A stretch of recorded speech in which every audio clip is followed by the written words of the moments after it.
नमस्कार साथियों इस वीडियो में बहुत ही महत्वपूर्ण पॉइंट पर बात करेंगे कि अगर भाई आपका दाखिल खारिज यानी कि दाखिल खारिज जमाबंदी रसीद वगैरह अगर ज़मीन का नहीं कट रहा तो वहाँ पे साथियों कब्जा हटवाना या बंटवारा करवाना या ऐसी तमाम कौन कौन सी समस्याएं आएंगी वो आप जान लीजिए।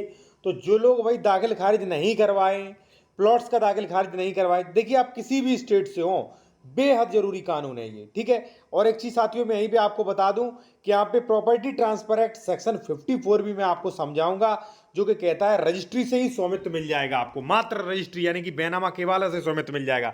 तो सवाल ये भी खड़ा होता है जब केवाला से स्वामित्व मिल जाएगा तो हम दाखिल खारिज क्यों कराएं, वो भी आप समझ लीजिए। और देखिए सबसे जरूरी बात, अगर आप किसी मैटर में बेहतर कानूनी सलाह लेना चाह रहे हैं, कोई डॉक्यूमेंट चेक करवाना चाह रहे हैं, या साथियों आपने कोई प्रॉपर्टी खरीद ली है या खरीदना चाहते हो, उसका डॉक्यूमेंट चेक करवाना चाहते हो वो प्रॉपर्टी सही है कि नहीं, सरकारी तो नहीं, विवादित तो नहीं, तो हमारा कॉन्टैक्ट नंबर वीडियो के डिस्क्रिप्शन में आपको मिल जाएगा, ठीक है।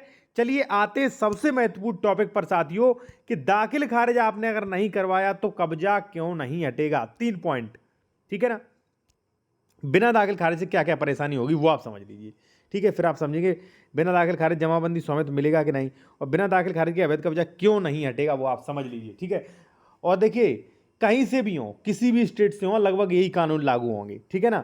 देखिए सबसे पहले तो साथियों मैं आपको बता दूं कि बिना दाखिल खारिज जमाबंदी की क्या परेशानी होगी। देखिए अगर दाखिल खारिज नहीं है, देखिए होता क्या है कि ये दाखिल खारिज जो है वो रेवेन्यू प्रक्रिया है, जो कृषि संबंधी जमीन जो होती है, खेती बाड़ी की जमीन, वहां पे दाखिल खारिज की प्रक्रिया जो है वो लागू होती है, ठीक है। तो अब आपने दाखिल खारिज नहीं करवाया खेती की जमीन का, ठीक है, तो भाई उसका मेड़बंदी सीमांकन कई लोग करवाते जब कब्जा होता है, ठीक है। कई लोग बंटवारा करवाते, कई लोग खतियान खतौनी से भाई केसीसी भी लेते, केसीसी भी नहीं मिल पाएगा, ठीक है। मान लीजिए लोन नहीं मिल पाएगा, ठीक है। और इसके अलावा साथियों मान लीजिए कई अन्य डॉक्यूमेंट्स होते हैं, जैसे मान लीजिए संशोधन नहीं हो पाएगा, ठीक है। तो ऐसी तमाम चीज़ें भाई नहीं हो पाएगा जब दाखिली खारिज नहीं है आपका। तो जो रेवेन्यू रिकॉर्ड्स हैं साथियों, जैसे मान लीजिए जमाबंदी, दाखिल खारिज, रसीद, तो इनमें आपका नाम ही नहीं होगा, ठीक है। तो ये सब प्रॉब्लम आएंगी। दूसरा साथियों, क्या बिना दाखिल खारिज के स्वामित्व तो नहीं मिलेगा। देखिए बिना दाखिल खारिज के स्वामित्व तो आपको मिल जाएगा। अब आप कहेंगे कि सर आप क्या कंफ्यूज कर रहे हो, मुझे तो समझ में नहीं आ रहा है कि आप कह रहे हो कि बिना दाखिल खारिज की ये परेशानी होगी, फिर बिना दाखिल खारिज के स्वामित्व क्यों मिल जाएगा। देखिए हम आपको बता दे रहे हैं क्यों मिल जाएगा। प्रॉपर्टी ट्रांसफर एक्ट सेक्शन 54, आप इसका पीडीएफ भी ले सकते हो चाहो, तो स्पष्ट कहता है साथियों, यहाँ पे आप देखेंगे कि विक्रय कीमत के बदले स्वामित्व का अंतरण है। इस तरीके से विक्रय एक व्यक्ति दूसरे व्यक्ति को स्वामित्व का अंतरण कर देता है। स्वामित्व का अंतरण से तात्पर्य है यानी कि व्यक्ति संपत्ति की सभी अधिकार हित संपूर्ण स्थायी रूप से अंतरित कर देता है, और विक्रेता संपत्ति में अपना हक पूर्ण हित जो है सभी अधिकार अंतरित यानी कि क्रेता को दे देता है। अब देखिए प्रॉपर्टी ट्रांसफर एक्ट 54 ने तो ये कह दिया है, क्या कह दिया है, ये कह दिया है कि अगर ये एक्स प्रॉपर्टी है, ठीक है, आपका नाम है ए और आपने बी को बेच दी, रजिस्ट्री कर दी, तो जिस दिन रजिस्ट्री की सारे राइट्स जो है कि वी को चले गए हमेशा के लिए, तो ट्रांसफर तो हो गया भाई, ट्रांसफर तो हो गया, लेकिन ये रजिस्ट्री किसके रखी है, आपके पास रखी है ना, ठीक है। अब इस रजिस्ट्री के आधार पे आपको दाखिल खारिज भी तो करवाना है। जब दाखिल खारिज करवाओगे तो सरकार के संज्ञान में आएगा, और सरकारी जो भी कर्मचारी हैं वो अपने रेवेन्यू रिकॉर्ड्स यानी कि जमाबंदी वगैरह में आपका नाम कर लेंगे, लगान आपके नाम पे होने लगेगा, ठीक है ना। तो जब भी देखिए क्या होता है कि जो भी रेवेन्यू कोर्ट्स होते हैं उन वो सिविल कोर्ट से अलग होते हैं, ठीक है। खेती बाड़ी के मैटर कहाँ चलते हैं, रेवेन्यू कोर्ट में, और रेवेन्यू कोर्ट जो है वो अपने रेवेन्यू रिकॉर्ड्स मानता है भाई, ठीक है। जैसे मान लीजिए खतियान हो गया, जमाबंदी हो गया, आपका ये रसीद हो गया, ये मानता है। जब यही आपके पास नहीं होंगे तो आप तहसील वाली प्रक्रिया, अंचल वाली प्रक्रियाएं कर कैसे लेंगे, कैसे भी नहीं कर पाएंगे, ठीक है ना। तो ये चीज़ जरूरी है। अब एक चीज़ मैं आपको बता दूं, बिना दाखिल खारिज के अवैध कब्जा क्यों नहीं हटेगा, अब वो आप जान लीजिए, ठीक है। क्यों नहीं हटेगा अवैध कब्जा, मैं क्यों कह रहा हूं बार बार आपसे, ठीक है। और देखिए साथियों, अगर आप किसी भी मैटर में बेहतर कानूनी सलाह लेना चाहते हैं तो हमारा कॉन्टैक्ट नंबर वीडियो की डिस्क्रिप्शन में मिल जाएगा आपको, ठीक है। बार बार मैसेज करके परेशान ना करें लेकिन, ठीक है। आप अपना व्हाट्सएप पे मैसेज करें, फीस बता दी जाएगी, उसे पे करने के बाद बात हो जाएगी।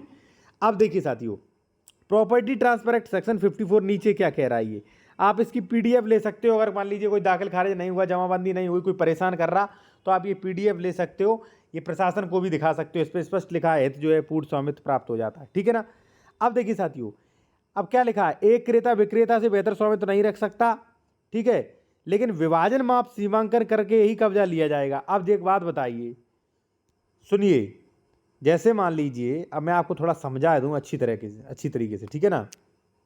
ये प्रॉपर्टी थी आपकी, ए नाम था, हमारा नाम था बी, आपने ये प्रॉपर्टी ट्रांसफ़र कर दी, प्रॉपर्टी किसकी हो गई, मेरी है अब, ठीक है।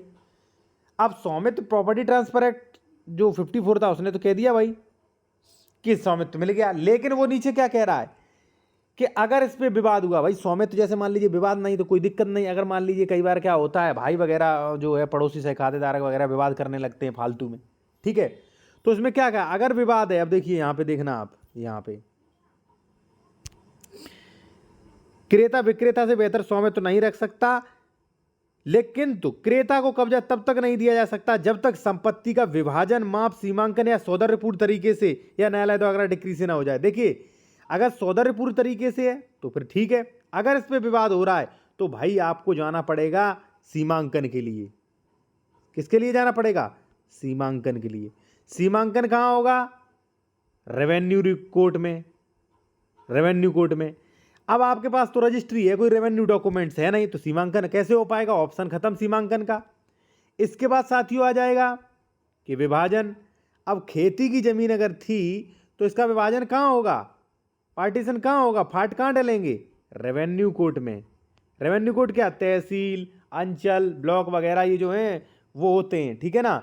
यहाँ पे तहसीलदार, अंचल अधिकारी, ये डीएसआर, ठीक है ना, ये लोग बैठते हैं, वो होता है, ठीक है। तहसीलदार, नायब तहसीलदार और ये उपखंड मजिस्ट्रेट, कलेक्टर वगैरह, रेवेन्यू लाए, तो आप यहाँ पे जा ही नहीं पाएंगे खेती की ज़मीन। तो सबसे पहले तो आपको लौट के कहाँ आना पड़ेगा, दाखिल खारिज कराना पड़ेगा भाई, ठीक है। तो इसलिए देखिए, मैं एक चीज़ और आपको बता दूँ कि जो चालाक लोग होते हैं वो क्या करते हैं, समझिए, चालाक लोग क्या करते हैं वो समझ लीजिए, आपके काम देगा। कोई भी यूट्यूब चैनल पे इस तरीके से नहीं बता पाएगा आपको, ठीक है ना। और देखिए, आप कोई भी कानूनी सलाह लेना चाहते हैं तो हमारा कॉन्टैक्ट नंबर वीडियो के डिस्क्रिप्शन में मिल जाएगा आपको, ठीक है। और अगर आप जूनियर एडवोकेट हैं तो आप ज्वाइन भी कर सकते हैं। देखिए, चालाक लोग क्या करते हैं, जैसे मान लीजिए गाटा संख्या 6 खरीदा हमने ए से, हमारा नाम है बी, ठीक है। और साथियों ये दूसरा बंदा सी वाला जो है वो कब्जा करके यहां तक बैठा है,